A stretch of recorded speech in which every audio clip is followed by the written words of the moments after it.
आणि नेहमी ब्लॅक कलरची फ्लाईट असायचं चार्टेड. यावेळीच व्हाईट कलरचा चार्टेड फ्लाईट होतं आणि कसं काय हे शंका एक निर्माण झाली. पायलट बदली झाला हे देखील शंका. सकाळच्या वेळी पायलट ट्रॅफिकमध्ये असतो, 6-6:30 वाजता कुठला ट्रॅफिक. नेहमी ती अजितदादा बरोबर फ्लाईटमध्ये ब्लॅक कलरचाच फ्लाईट असायचा. यावेळीच व्हाईट कलरचा का झाला हा एक संशय निर्माण होतो. बारामती येथे झालेल्या विमान दुर्घटनेत अजित पवार यांच्यासोबत पिंकी माळी हिचाही मृत्यू झाला होता. हा अपघात नाही तर घातपातच होता असा गंभीर आरोप अजितदादांसोबत अपघातात मृत पावलेल्या पिंकी माळी हिचे वडील शिवकुमार माळी यांनी केला आहे. अपघाताच्या दिवशी फक्त वैमानिक नाही तर विमानही बदलले गेले होते असा दावा पिंकी माळीच्या वडिलांनी केलाय. त्यांच्या दाव्याने देशभरात खळबळ उडाली आहे.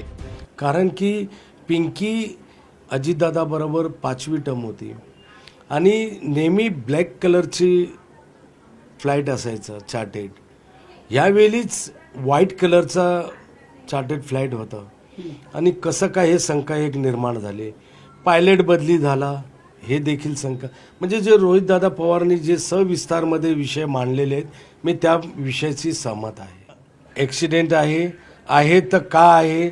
सकाळच्या वेळी पायलट ट्रॅफिकमध्ये असतो, 6-6:30 वाजता कुठला ट्रॅफिक. हे सगळं बऱ्याचशा गोष्टी शंका निर्माण होत आहे, संशयाच्या घेऱ्यामध्ये येतोय. तर मी रोहितदादा पवारच्या विषयावरती 100% माली कुटुंब सहमत आहे. नेहमी ती अजितदादा बरोबर फ्लाईटमध्ये ब्लॅक कलरचाच फ्लाईट असायचा. यावेळीच व्हाईट कलरचा का झाला हा एक संशय निर्माण होतो. पायलट बदली का झाला हा एक प्रश्न निर्माण होतो. मी पिंकी जे काय मला बोलायची ते मी ऐकून मी तिच्यावरती विचार करायचो की हे असं पण होऊ शकतो का, असा शंका आहे. पण मलाही शंका निर्माण होत आहे की घातपात पण होऊ शकतो.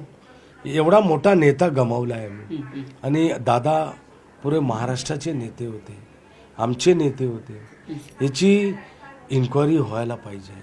अजित पवार यांचे पुतणे राष्ट्रवादीचे नेते आमदार रोहित पवार यांनी मंगळवारी पत्रकार परिषद घेऊन अजित पवार यांच्या मृत्यूवरून धक्कादायक दावे केले. तसेच त्या अनुषंगाने त्यांनी विमान कंपनीच्या मालकाला प्रश्न विचारून कंपनीच्या कारभारावर शंका उपस्थित केली होती. या पत्रकार परिषदेची देशभरात चर्चा होत असताना अजित पवार यांच्यासोबत अपघातात मृत्यू पावलेल्या पिंकी माळी हिच्या वडिलांनी देखील अपघात नसून घातपातच असल्याचे म्हटले आहे.